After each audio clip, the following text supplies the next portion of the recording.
Nchọrọ igbu n'ọnụ. Nwere eze ekponye n'ọnụ. Mụnwa bụ ụkpaka ebula nkata ọ na-agba.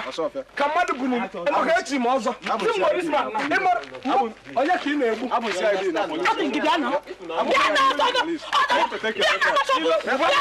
This woman.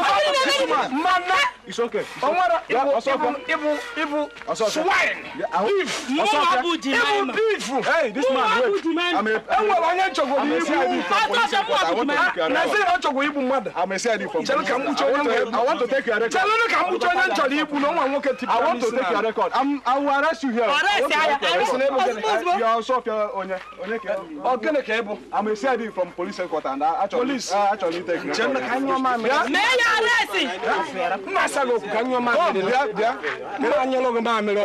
It's never keen. Police. Yes. Police is Osuofia. Osuofia. The people of Osuofia can you man? There.